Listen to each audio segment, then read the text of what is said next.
ஒரு கிராமத்தில் 7 வயசு அருண் அப்படிங்கிற ஒரு சின்ன பையன் இருந்தான். அவன் காலையில் விளையாடிக்கிட்டு இருக்கும்போது கீரி பிள்ளை வந்து அந்த பையனை கடித்ததும் அந்த பையன் ஓடி போய் அம்மா அப்பா கிட்ட என்ன இப்படி கீரி கடிச்சிட்டு அப்படின்ட்டு அந்த பையன் அழுதுருக்கான்.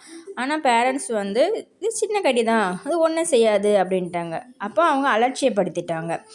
ஒரு 3 மந்த்ஸுக்கு அப்புறம் ரொம்ப ஃபீவர் எல்லாமே வந்திருக்கு, மூச்சு திணறல். அப்போது அந்த டைமில் ஹாஸ்பிட்டலுக்கு கூட்டிகிட்டு போயிருக்கிறாங்க. அது வந்து அதிகமானதுனால டாக்டர்ஸால் எதுவுமே பண்ண முடியலை. ஸோ அருண் வந்து மூச்சு திணறல் ஏற்பட்டு அந்த பையன் இறந்துட்டான். நாய், பூனை, கீரி பிள்ளைங்க இப்படி எது குழந்தைங்களை கடித்தாலும் நம்ம வந்து கொஞ்சம் சீரியஸாக இருக்கணும் பேரண்ட்ஸு. உடனே என்ன பண்ணணும்னா, நம்ம வீட்டில் உள்ள டேப் வாட்டரில் நல்லா வாஷ் பண்ணணும். ஒரு 10 மினிட்ஸ் ஆகுது நல்லா ஃபோர்ஸாக விட்டு வாஷ் பண்ணிடணும். அதுக்கப்புறமாட்டு நம்ம வீட்டில் ஆன்டிசெப்டிக் சொல்யூஷன் ஏதாவது இருந்துன்னா, இந்த பீட்டாடின் சொல்யூஷன் இப்படி ஏதாவது இருந்ததுன்னா லைட்டாக அப்ளை பண்ணிவிட்டு ஹாஸ்பிட்டலுக்கு நம்ம கொண்டு போயிடணும் உடனே. அதாவது நம்ம வந்து அந்த கடித்த இடத்த வந்து ரொம்ப ரப் பண்ணக்கூடாது, அதே மாதிரி ரொம்ப டைட்டாக கட்டவும் கூடாது. உடனே ஹாஸ்பிட்டலுக்கு கொண்டு போயிட்டு அதுக்கப்புறம் அங்கே வந்து வேக்சின் எல்லாமே போடுவாங்க.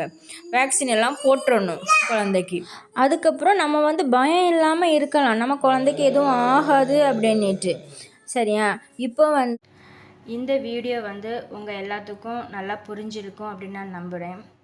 நாய், பூனை, கீரி பிள்ளை இப்படி பாலூட்டிங்கள் எது கடித்தாலும் பிள்ளைங்களை உடனே கடித்து 24 மணி நேரத்தில் ஹாஸ்பிட்டலுக்கு கூட்டிகிட்டு போயிருங்க. அங்கே போய் ஃபஸ்ட்டு எய்டு, ரேபீஸ் வேக்சின் எல்லாமே போட்டுருங்க. ஏன்னா ரேபீஸ் நோய்க்கு வந்து க்யூரபிள் மெடிசின் கிடையாது, நம்ம வந்து தடுக்க மட்டும்தான் முடியும் நம்மளால். அதனால் ரேபீஸ் வேக்சின் வந்து ரொம்ப முக்கியம். பெற்றோர்கள் வந்து ரொம்ப கவனமாக இருங்க. நம்மளோட ஒரு சிறு கவனக்குறைவு வந்து ஒரு பெரிய இழப்பை வந்து ஏற்படுத்திடும். அதனால் ரொம்ப கவனமாக குழந்தைங்கள பார்த்துக்கோங்க.